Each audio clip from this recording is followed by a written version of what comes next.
Hollywood gave us a picture. 4 men walking slowly down a dusty street, long coats moving in the wind, hands hovering near revolvers. 5 cowboys waiting at the end of the street. Then silence, a gunshot, another. And suddenly, the entire American West explodes into violence. The legend says it was a duel between good men and bad men, lawmen against outlaws, justice against crime. Wyatt Earp standing in the middle of the smoke, almost untouchable. But there is a problem. Almost none of it happened the way Hollywood taught us. The famous gunfight at the OK Corral lasted roughly 30 seconds. Around 30 shots were fired. 3 men died. 3 others were wounded. 1 man ran. And one of the most famous gunfighters in American history walked away without a scratch. But here is the part most movies never show you. The man who ran was Ike Clanton, and he was unarmed. The man who survived became a hero in the movies. But only days later, that same hero was accused of murder. He was arrested. He spent weeks defending himself in court, and months after the gunfight, his own family would be attacked. One brother would lose the use of his arm. Another would be murdered while playing billiards. And Wyatt Earp would stop trusting the law. He would begin hunting men down himself. So perhaps the real story of the OK Corral was never about 30 seconds. Perhaps those 30 seconds were only the beginning. Because the gunfight didn't create the legend, the aftermath did. And by the time Hollywood arrived, the truth had already become something much more dangerous. A story. 1. Tombstone before the legend, October 1881. Tombstone, Arizona Territory. The town was young, wealthy, violent, ambitious, and filled with people chasing something. Silver had transformed the place almost overnight. Miners arrived, merchants followed, gamblers opened saloons. Brothels appeared, horses filled the streets, and wherever money appeared, power followed. Tombstone was not simply a dusty little frontier town, it was a place where competing interests collided. On one side were the Earps. Virgil Earp was the town marshal. His brothers Wyatt and Morgan worked with him as lawmen. And there was Doc Holliday, a gambler, a dentist, a man with a reputation for violence. On the other side were the men commonly called the cowboys. Among them were Ike Clanton, his younger brother Billy, and brothers Tom and Frank McClory. The word cowboy sounds harmless today. Back then, in this particular region, it could mean something very different. These men were connected to ranching, cattle, smuggling, theft, and other illegal activities. Not every cowboy was a criminal, but this group had developed a reputation that made the Earps suspicious, and suspicion had become personal. Threats had been exchanged. Arguments had become physical. Men had been disarmed. Weapons had been displayed. And by October 26th, everyone in Tombstone knew something was coming. Nobody knew exactly when, but everyone could feel it. 2. The man who wanted a fight. Ike Clanton was not a silent villain waiting patiently for his final showdown. He was loud. He drank heavily. He made threats. And according to testimony surrounding the event, he repeatedly threatened the Earps and Doc Holliday. But there was something strange about Ike. He talked about fighting constantly. Yet when the moment finally arrived, he didn't fight. Earlier that day, Ike had already been disarmed. Virgil Earp had confronted him and taken his weapon. That should have ended the matter, it didn't. Ike continued making threats, then other cowboys gathered. Billy Clanton was there, Frank McClory was there, Tom McClory was there, Billy Claiborne was also nearby. The men moved toward Fremont Street, and this is where Hollywood begins to change the picture. Because the gunfight did not actually happen inside the OK Corral. It happened in a narrow vacant lot near the rear of the corral, beside photographer C.S. Fly's boarding house and studio. The location was cramped. There was no dramatic open arena. No perfect circle of men waiting beneath a burning sunset. Just buildings, a narrow street, dust, horses, and men who knew that something was about to happen. 3. 4 lawmen walk into history.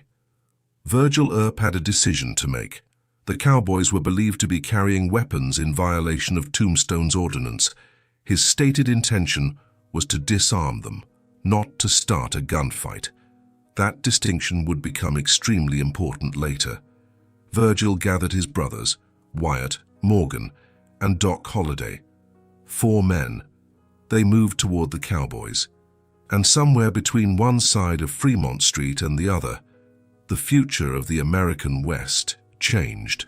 Sheriff Johnny Bahan had already encountered the cowboys. He tried to persuade them to surrender their weapons, but the situation remained unresolved. The Earps continued forward. The cowboys waited, and then the 4 lawmen reached the narrow lot. Imagine the scene. No soundtrack, no dramatic camera angle, no audience, just men standing a few feet apart. The Earps were armed. The cowboys were supposed to surrender their weapons, but some of them were still armed. And then Wyatt Earp gave the command, "Hands up." He said they had come to disarm them. For a fraction of a second, nothing happened. Then the silence broke. 4. 30 seconds. Nobody knows with absolute certainty who fired the first shot. That question would haunt the case afterward. Wyatt Earp said one thing. Other witnesses remembered something different. The cowboys told another version. And because the first moments happened so quickly, every witness saw only part of the truth. But once the shooting started, there was no going back. Frank McClory was hit. Billy Clanton was hit. Wyatt Earp was wounded.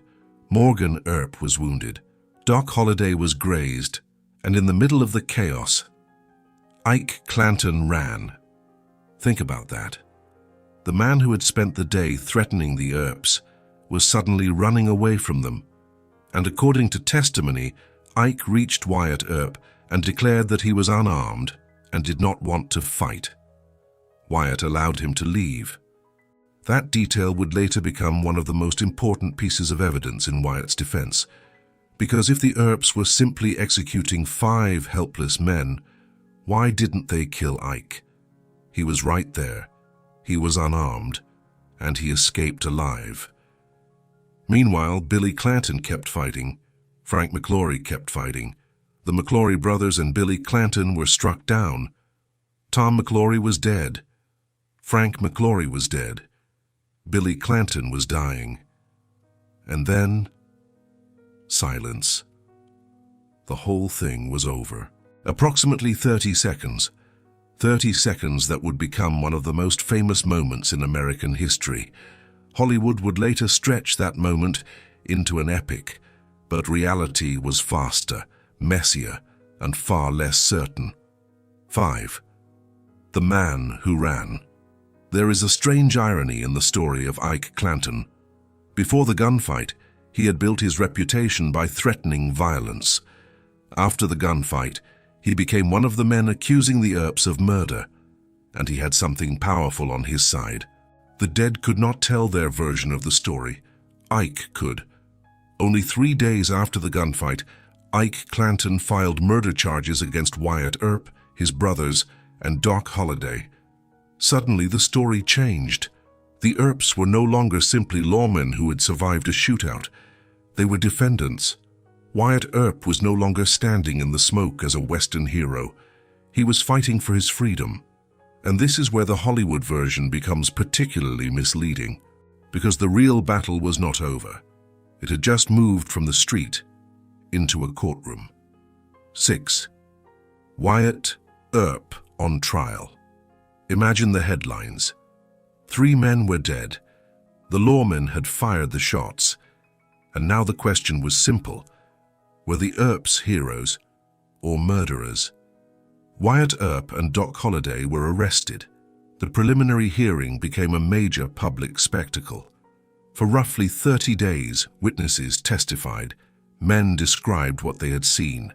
People argued over who had been armed. They argued over who fired first. They argued over whether the cowboys had surrendered. They argued over whether the Earps had acted legally. The courtroom became another battlefield, but one fact was impossible to ignore. Ike Clanton had escaped, uninjured, and that mattered. Judge Wells Spicer examined the testimony. He did not simply say that everything the Earps had done was perfect. His decision was more complicated. He criticized aspects of Virgil Earp's decision to confront the cowboys. But ultimately he concluded there was not sufficient cause to believe Wyatt Earp and Doc Holliday were guilty of murder. They were released. The law had spoken. But the feud had not ended. Not even close. 7. The gunfight that created another war. This is where the story becomes darker, because the famous gunfight was not the end of the Earp-cowboy conflict. It was the beginning of a cycle. December 1881. Virgil Earp was attacked from behind. Gunfire tore through his body. He survived, but his arm was permanently crippled. The man who had been the Marshal of Tombstone could no longer live the life he once had. And suddenly the Earp family understood something. The gunfight had consequences. Someone was still coming for them. Then came March 1882. Morgan Earp was playing billiards inside a Tombstone saloon. It was night time. He was not standing in the street with a revolver. He was not hunting anyone. He was playing a game. Then a gunman fired through a window. Morgan was struck. He died. The gunfight at the OK Corral had happened months earlier. But now the dead were creating new dead. And Wyatt Earp had a choice. He could trust the courts, or he could take revenge. 8. The moral test. This is the part where the legend becomes uncomfortable, because revenge sounds heroic in movies, but revenge in real life is rarely clean. Wyatt had already watched his brother Morgan die. He had already seen Virgil permanently crippled, and he believed he knew who was responsible. But there was a problem. The justice system was not giving him the certainty he wanted. Suspects were difficult to convict. Evidence was disputed. Alibis appeared. Legal technicalities mattered. So Wyatt made a decision. He would pursue the men he believed responsible. He was appointed a deputy U.S. Marshal, and he formed a posse. Doc Holliday joined him. So did other men. This was no longer simply about enforcing an ordinance. It was personal. The Earp vendetta had begun. And suddenly, the man who had once stood on the side of the law was hunting men outside the courtroom. 9. The vendetta. Wyatt and his posse traveled through the Arizona Territory, searching for suspects. One of the first major confrontations came in Tucson. Frank Stillwell was found near the railway station. Wyatt believed Stillwell was involved in Morgan's murder. Stillwell was killed. Then the posse continued. More men were pursued. More men died. The line between law enforcement and revenge became almost impossible to see. And this is the question Hollywood rarely wants us to ask. Was Wyatt Earp still the hero? Or had the hero become something else? The answer depends on which story you believe. To some people, Wyatt was a man defending his family after the law failed him. To others, he was a vigilante using a badge to justify revenge. And perhaps the most honest answer is, he was both complicated and human. He was not a comic book hero. He was a man living in a violent world, making decisions under pressure, carrying grief, anger, fear, and pride. That is much harder to turn into a movie, so Hollywood simplified him. 10. The strange afterlife of Wyatt Earp. And then something almost unbelievable happened. The Old West began disappearing. The frontier changed. Tombstone became history. The men who had lived through those violent years became old, and Wyatt Earp eventually ended up in Los Angeles. Not in a dusty frontier town. Los Angeles. Hollywood was still young. Silent Western films were becoming popular. Actors dressed like cowboys. Directors recreated gunfights. Studios turned frontier violence into entertainment. And then an extraordinary thing happened. The real Wyatt Earp walked onto the movie sets. He became connected with the young Western film industry. He reportedly served as a technical advisor on early Western productions. He became friendly with stars such as William S. Hart and Tom Mix. Tom Mix became especially close to him. Think about the irony. The man whose life had been turned into legend was now standing inside the factory producing legends. Wyatt Earp had spent decades living with the consequences of the OK Corral. Hollywood wanted the spectacle. Wyatt knew the reality. And he had something most screenwriters did not. He had actually been there. 11, and then came John Wayne. There is another famous Hollywood story. A young Marion Morrison was working around film studios. The world would later know him as John Wayne. There are accounts connecting the young Wayne with Wyatt Earp through the Hollywood Western community. Wayne later spoke about the influence of Earp's manner and presence. But this is where we have to separate history from legend again. The exact details of their supposed meeting are disputed. Some versions say they met on a film set. Others connect the story through Tom Mix and John Ford. The famous story grew because it sounds perfect. An aging Western legend meets the young man who will eventually become one of Hollywood's greatest Western stars. It feels almost scripted, and perhaps that's the point. Hollywood had become so fascinated by Wyatt Earp that even the story of how Hollywood discovered Wyatt Earp became another legend. 12. The real lie wasn't the gunfight. So did Hollywood lie? Not exactly. The gunfight really happened. Wyatt Earp really was there. Virgil was there. Morgan was there. Doc Holliday was there. Billy Clanton and the McClory brothers really died. Ike Clanton really survived. The shooting really was extraordinarily brief. The courtroom battle really happened. The attacks on Virgil and Morgan really happened. Wyatt really did go after men he believed responsible, and Wyatt really did spend his final years around Hollywood. The deeper distortion was something else. Hollywood transformed uncertainty into certainty. It transformed a narrow street into a battlefield. It transformed lawmen into heroes. It transformed cowboys into villains. It transformed 30 seconds into an epic. And most importantly, it made the story look simple. But history is rarely simple. 13. The biggest surprise here is perhaps the strangest fact of all. The event we call the gunfight at the OK Corral didn't actually happen inside the OK Corral. The famous Corral was on Allen Street. The shooting happened on Fremont Street, in a narrow vacant lot near the rear of the property. That means one of the most famous names in Western history is technically misleading. The fight was really a street confrontation, a cramped, chaotic encounter between men who had already been threatening one another. There was no giant cinematic arena, no carefully choreographed standoff, no 10-minute exchange of gunfire, no perfectly balanced duel, just approximately 30 seconds. 30 seconds of confusion, 30 seconds of fear, 30 seconds that produced 3 dead men and decades of arguments. 14. The question Hollywood can't answer. Who fired first? Even today, that question remains disputed, and perhaps that's why the story survived. If we knew exactly who fired first, the legend would lose some of its mystery. But history leaves us with conflicting testimony. Wyatt gave his version. Ike gave his. Witnesses remembered different details. The court examined the evidence, and Judge Spicer made his decision. But the arguments continued. Because people don't simply remember history, they choose versions of it.